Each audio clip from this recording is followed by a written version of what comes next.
সারা দেশে তীব্র তাপদাহ হতে রক্ষা ও বৃষ্টি চেয়ে এবং জনজীবনের স্বস্তির আশায় ধর্মপ্রাণ মুসলমানদের নিয়ে ঢাকা উত্তর সিটির ৩ ওয়ার্ড কাউন্সিলর কাজিজুল ইসলাম মানিকের আয়োজনে সালাতুল ইস্তিসকার বিশেষ নামাজ আদায় করা হয়েছে।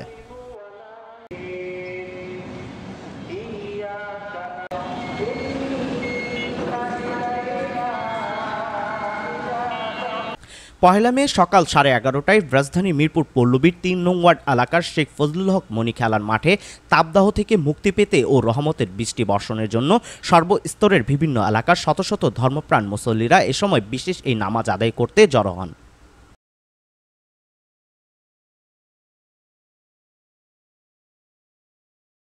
নামাজ আদায় শেষে আল্লাহ পাকের রহমত কামনা করে তাপদাহ থেকে মুক্তি, ফসল রক্ষার জন্য আল্লাহর দরবারে হাত তুলে মোনাজাত করে ধর্মপ্রাণ মুসল্লিগণ।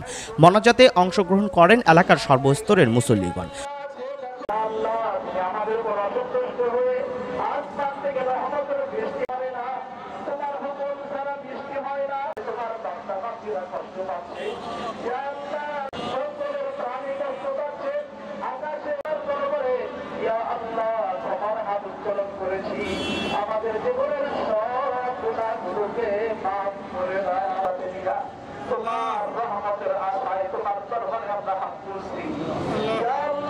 গত 2 সপ্তাহ থেকে তীব্র তাপদাহ বইছে। প্রচণ্ড গরমে অতিষ্ঠিত হয়ে পড়ছে সাধারণ মানুষ।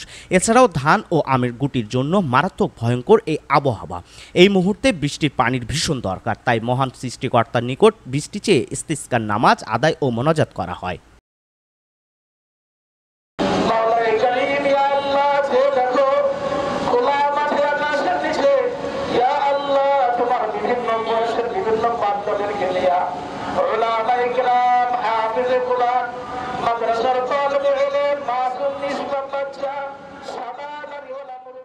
মন্ত্রী জননেত্রী শেখ হাসিনা, ঢাকা উত্তর সিটি কর্পোরেশনের মেয়র আতিকুল ইসলাম এবং ঢাকা 16 আসনের উপর আলহাজ ইলিয়াসউদ্দিন মোল্লার পক্ষ থেকে আপনাদের সকলকে রক্তিম অভিনন্দন, ধন্যবাদ।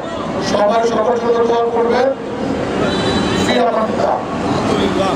আমি ইস্তেগফার করেছি, এই ইস্তেগফারের কারণে আল্লাহ সুবহানাহু ওয়া তাআলা আমাদেরকে মাফ করবেন এবং রহমতের বৃষ্টি অচিরেই নাজিল হবে ইনশাআল্লাহ।